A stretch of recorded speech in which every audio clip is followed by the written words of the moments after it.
আসসালামু আলাইকুম প্রিয় দর্শক, নিজের আলাপচারিতায় আপনাদের সকলকে আমন্ত্রণ জানাচ্ছি। ডায়ালগস থেকে মনোজ দাস বলছি। গাজা ধ্বংস করার ইসরায়েলি প্ল্যান একেবারে শেষ হয়েও শেষ হচ্ছে না। হামাসের হাড় গোড় মাথা সব ভেঙে চুরমার হয়ে গেলেও মরেনি হামাস। পুরো গাজা ধ্বংসস্তূপ হয়ে আছে, তবু অলক্ষ্যে আড়ালে ধ্বংসস্তূপের মধ্যেও হামাসের টিকে থাকার চিহ্ন এখনো পাওয়া যাচ্ছে। খবরে প্রকাশ, অপহৃত ইসরায়েলিদের বেশ কিছু এখনো আছে হামাসের কবজায়। একবার ভাবুন তো, গাজা ধ্বংস হলো, তাহলে সেই বন্দীদের কোথায় রেখেছে হামাস? গাজার বাইরে, অন্য কোনো দেশে? অন্য কোনো দেশে থাকলে ইসরায়েল তছনছ করে দিত সে দেশ, যেমন কয়েকদিন আগে কাতারকে করেছে। কাতারে হামাসের কয়েকজন নেতা ছিল, তারা ইসরায়েলিদের সঙ্গে বৈঠকের জন্য সেখানে গিয়েছিল, তবু সেখানে মিসাইল ছুড়ে অনেককে মেরে ফেলেছে। তো ইসরায়েল অন্য কোনো দেশে থাকলেও একই ব্যাপার হতো, ইসরায়েল তছনছ করে দিত সে দেশ। তা হয়নি। এর অর্থ সেই অপহৃতরা আছে গাজাতেই, ওই ধ্বংসস্তূপের মধ্যেই, কোনো আন্ডারগ্রাউন্ড টানেলের ভেতরে। তার মানে হামাস আছে, হামাস শেষ হয়নি। আর তার মানে যুদ্ধ এখনো শেষ হয়নি। যুদ্ধের প্রকৃতিগত ভয়ঙ্করতা কমে এসেছে অবশ্যই, তবে শেষ নয়, শেষ হবেও না। যত দিন যাবে প্রতিরোধ কিন্তু অন্যরকম ভাবে চলে আসবে, নাশকতা বাড়বে, তবে অন্যভাবে সেই যুদ্ধ। এখানে ইসরায়েলের ভয়, আমেরিকারও দুর্ভাবনা। গায়ের জোরের দরকার অবশ্যই আছে, কিন্তু শান্তি গায়ের জোরেই শুধু আসে না। আর সেজন্যই এগিয়ে এসেছে আমেরিকা শান্তির পরিকল্পনা নিয়ে, গাজা পিস প্ল্যান। এই পিস প্ল্যানের খবরে ইসরায়েলের কট্টরপন্থীরা রেগে গিয়েছিল, ক্ষেপে গিয়ে নেতানিয়াহুর ওপরে চাপ সৃষ্টি করেছিল যাতে তিনি কোনো রকম চুক্তিতে সই না করেন। নেতানিয়াহু ভেবেছিলেন যে কি আছে এই চুক্তিতে, কি থাকতে পারে, কিন্তু ট্রাম্প যখন সেই চুক্তি রাখলেন সামনে, তখন ইসরায়েলের প্রধানমন্ত্রী দেখলেন তিনি যা চাইছেন তার চেয়ে পাচ্ছেন অনেক বেশি। অর্থাৎ এই যে চুক্তিটা, যেটা আমেরিকা রেখেছে, পরিকল্পনাটা, চুক্তি বলবো না, চুক্তি তো এখনো হয়নি, তো এই শান্তি চুক্তির জন্য যে পরিকল্পনাটা আমেরিকা দিয়েছে, তাতে কিন্তু ইসরায়েলেরই উইন উইন সিচুয়েশন, তাদের জেতার সম্ভাবনা। কি আছে ট্রাম্পের গাজা শান্তি পরিকল্পনায়? ডোনাল্ড ট্রাম্পের গাজা শান্তি পরিকল্পনাটা নিয়ে তাহলে একটু আলোচনা করা যাক। ইসরায়েলের বিজয় ও ফিলিস্তিনিদের ভবিষ্যৎ পরিকল্পনার মূল বিষয়বস্তু হচ্ছে ডোনাল্ড ট্রাম্প 20 দফা গাজা শান্তি পরিকল্পনা উপস্থাপন করেছেন, যা হোয়াইট হাউসে ইসরায়েলি প্রধানমন্ত্রী নেতানিয়াহু দেখবার পর সেটা মেনে নিয়েছেন, এবং তিনি মেনে নেওয়ার পর ওই বৈঠকের পর সেটা প্রকাশিত হয়েছে। এই পরিকল্পনা কি আছে, এই পরিকল্পনার মূল উদ্দেশ্য হলো গাজায় চলমান যুদ্ধের অবসান ঘটানো এবং টেকসই শান্তি প্রতিষ্ঠা করা। এর মধ্যে প্রধান শর্তগুলো নিয়ে একটু আলোচনা করি। শর্তগুলোর মধ্যে প্রধান হচ্ছে গাজায় তাৎক্ষণিক ইমিডিয়েট যুদ্ধ বিরতি এবং সামরিক অভিযান বন্ধ কে করবে? ইসরায়েলও করবে, এবং হামাসও যে মাঝে মাঝে কিছু করছিল সেগুলোও বন্ধ করবে। তারপর 2 নম্বর, 72 ঘন্টার মধ্যে হামাসের হাতে থাকা সব ইসরায়েলি জিম্মি, যাদেরকে তারা বন্দি করে রেখেছে, জীবিত এবং মৃত, তাদেরকে মুক্তি দেওয়া হবে। এর বিনিময়ে ইসরায়েল 250 জন যাবজ্জীবন দণ্ডপ্রাপ্ত ফিলিস্তিনি বন্দী এবং 1700 জন যুদ্ধকালীন গ্রেপ্তারকৃত ফিলিস্তিনিকে মুক্তি দেবে ইসরায়েল। হামাসকে সম্পূর্ণ নিরস্ত্র হতে হবে, অর্থাৎ তাদের হাতে যে অস্ত্রশস্ত্র আছে সেই সব অস্ত্রশস্ত্র দিয়ে দিতে হবে, তুলে দিতে হবে ইসরায়েলি কর্তৃপক্ষের হাতে। এবং গাজার শাসনভার ছেড়ে দিতে হবে হামাসকে। গাজার শাসনভারের জন্য দেখার জন্য পুরো যে সীমানা জুড়ে পাহারায় থাকবে ইসরায়েলি সেনা। এটা অবশ্যই ইসরায়েলের দাবি। আর আমেরিকা বলেছে ওই প্ল্যানের ভেতরে সেখানে আন্তর্জাতিক বাহিনী আইএসএফ সেখানে গাজায় নিরাপত্তার দায়িত্ব নেবে। তাহলে এই দায়িত্ব, অর্থাৎ ইসরায়েল চাইছিল যে তাদের সীমানায় গিয়ে তারা ইসরায়েল যত দিন সম্ভব, যত বছর তারা চায়, তারা সেখানে পাহারা রাখবে ইসরায়েল গাজার চারপাশ দিয়ে। আর আমেরিকার প্ল্যান বলছে সেটা রাখুক, আপত্তি নেই, তবে শাসনভারটা গাজার সেটা আসবে আন্তর্জাতিক শাসনভার নয়, নিরাপত্তার ব্যবস্থা সেটা দেখবে আন্তর্জাতিক বাহিনী, তার মধ্যে আরবের বিভিন্ন দেশের বাহিনীও থাকবে। কেন তাহলে একে ইসরায়েলের বিজয় বলা হচ্ছে? এই পরিকল্পনাকে ইসরায়েলের বিজয় হিসেবে দেখা হচ্ছে কারণ ইসরায়েল যে দাবিগুলো করেছিল, যেগুলো চাইছিল এই যুদ্ধ থেকে, যে জিনিসগুলো তারা পেতে চাইছিল, লাভগুলো সবগুলো এর মধ্যে রয়েছে। যেমন নেতানিয়াহুর সম্পূর্ণ বিজয়ের লক্ষ্য অর্জন হয়ে গেল, হামাসের কোমর ভেঙে গেল, হামাস ওখানে থাকলো না। সুতরাং তার পুরো যে লক্ষ্য ছিল, তিনি বলেছিলেন এই গাজাকে হামাস মুক্ত করবেন, তাই করলেন। হামাসের সামরিক ও রাজনৈতিক ক্ষমতা সব ধ্বংস হয়ে গেল।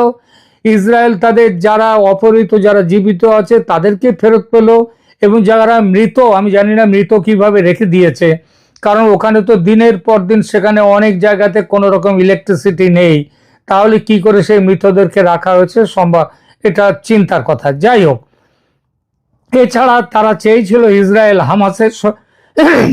হামাসের পুরোপুরি হামাসকে অস্ত্র ছাড়তে হবে, ক্ষমতার থেকে চলে যেতে হবে গাজার, সেটা হয়ে গেল এখানে। এছাড়া গাজায় ইসরায়েলি সৈন্যদের উপস্থিতি যত খুশি বছর আগামী তারা রাখতে চায়, রাখতে পারবে। এছাড়া আন্তর্জাতিক সমর্থন পেয়ে হামাসকে বিচ্ছিন্ন করতে সফল হয়ে গেল ইসরায়েল। নেতানিয়াহু বলেছেন হামাস আমাদের বিচ্ছিন্ন করার চেষ্টা করেছিল, কিন্তু আমরা টেবিল ঘুরিয়ে দিয়ে হামাসকেই বিচ্ছিন্ন করেছি। আর রাজনৈতিক সুবিধা আছে এর উপরেও। এই পরিকল্পনা নেতানিয়াহুকে একজন বিজয়ী যুদ্ধ নেতা হিসাবে উপস্থাপন করার সুযোগ দিয়েছে আগামী নির্বাচনের আগে।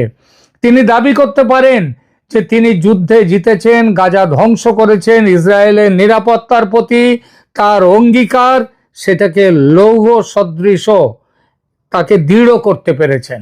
হামাস ও প্যালেস্টাইনের জন্য ভবিষ্যৎ হামাসের পরিস্থিতিটা তাহলে কি?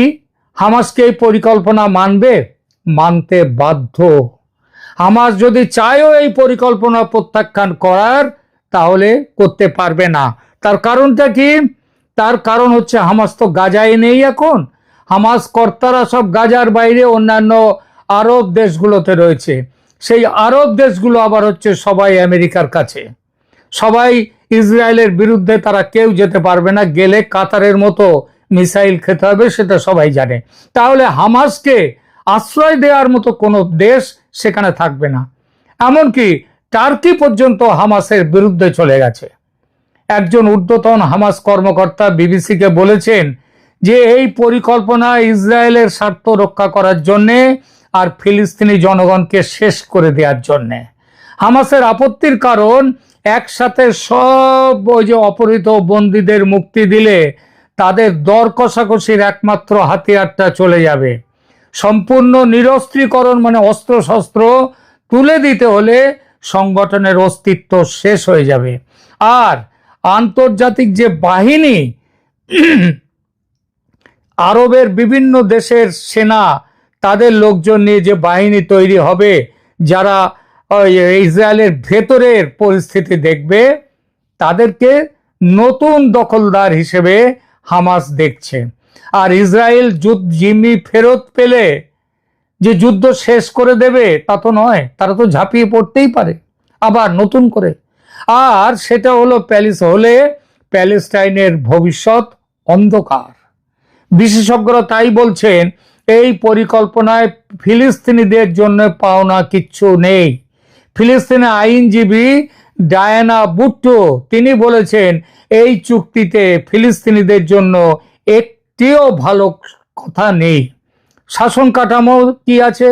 পরিকল্পনা অনুযায়ী গাজায় একটি অরাজনৈতিক ফিলিস্তিনি টেকনোক্র্যাট কমিটি গঠন করা হবে, তারা শাসন করবে, যা বোর্ড অফ পিসের তত্ত্বাবধানে থাকবে।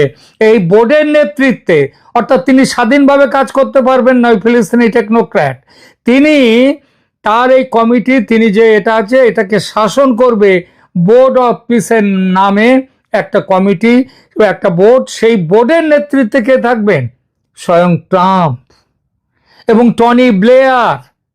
আর ফিলিস্তিনি রাষ্ট্রের, যদিও পরিকল্পনায় ফিলিস্তিনি আত্মনিয়ন্ত্রণ ও রাষ্ট্রের সম্ভাবনার কথা বলা হয়েছে, কিন্তু নেতানিয়াহু স্পষ্ট করে বলেছেন তিনি ফিলিস্তিনি রাষ্ট্র রাখতে চান না।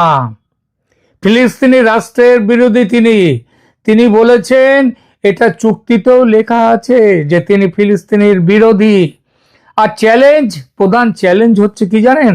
হামাসের গ্রহণযোগ্যতার অভাব। তারা মূলত আত্মসমর্পণের শর্ত হিসেবে দেখছে এই চুক্তিকে।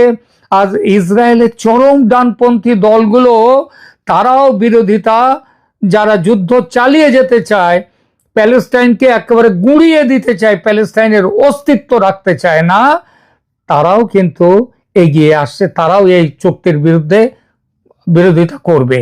তাদের রাজনীতিও এইটাই। পরিকল্পনা অনেক গুরুত্বপূর্ণ বিষয়ের স্পষ্ট টাইমলাইন ও বিস্তারিত বর্ণনা নেই। আন্তর্জাতিক প্রতিক্রিয়া কিরকম হয়েছে একটু দেখা যাক এই পিস প্ল্যানের। সৌদি আরব, সংযুক্ত আরব আমিরাত, মিশর, জর্ডান, তুরস্ক এবং অন্যান্য আরব দেশ এই পরিকল্পনাকে সমর্থন জানিয়েছে। এই পরিকল্পনাকে কারা? আর একবার শুনে নিন। ইসলামী দেশগুলো, সৌদি আরব, সংযুক্ত আরব আমিরাত, ইউএই, মিশর, জর্ডান, তুরস্ক এবং পাকিস্তান এবং অন্যান্য সব আরব দেশ এই পরিকল্পনাকে ইতিমধ্যেই সমর্থন জানিয়েছে। ভারত সমেত বিভিন্ন দেশ, তারা অবশ্য ট্রাম্পের শান্তি উদ্যোগকে স্বাগত জানিয়েছে, তবে ফিলিস্তিনিদেরও সমর্থনের কথা তারা রেখেছে, যে ফিলিস্তিনকে এই যে গুঁড়িয়ে দেয়া, এখন তো উড়িয়ে দেয়া, এই ব্যাপারটা সমর্থন ভারত করবে না। ট্রাম্প হামাসকে 3-4 দিনের 72 ঘন্টার আলটিমেটাম দিয়েছেন। এই পরিকল্পনা তারা গ্রহণ করবে কি করবে না। যদি তারা এটা গ্রহণ না করে, যদি প্রত্যাখ্যান করে, ট্রাম্প হুঁশিয়ারি দিয়েছেন দুঃখজনক পরিণতি হবে। এই পরিকল্পনা বাস্তবায়ন হলে গাজা দীর্ঘ যুদ্ধের অবসান হতে পারে, এটা ঠিক, কিন্তু হামাসের প্রত্যাখ্যানের সম্ভাবনা এবং ফিলিস্তিনিদের জন্য সীমিত সুবিধা দেয়া হয়েছে, প্রায় না দেওয়ার মতো। ফলে এই শান্তি চুক্তি যদি স্বাক্ষর করেও হামাস এই চাপে পড়ে, তাহলে এটা কিন্তু দীর্ঘায়িত হবে না। এটাই হচ্ছে এই চুক্তির সম্পর্কে 2-4 কথা এখানেই বললাম। এই চুক্তির প্রথমত হচ্ছে আমেরিকা ইসরায়েলের পিঠ থপথপিয়েছে। আর আরো দুঃখের কথা হলো যে আরবের মুসলিম দেশগুলো, তারা ট্রাম্পকে সমর্থন জানিয়েছে, এই চুক্তিকে সমর্থন করেছে। এই হচ্ছে ইসলামী বিশ্ব ভ্রাতৃত্ব, এবং যার জন্য পাকিস্তান লড়ছে, তুরস্কের এরদোয়ান লড়ছেন। এখনকার মতো এখানেই রাখছি। ধন্যবাদ।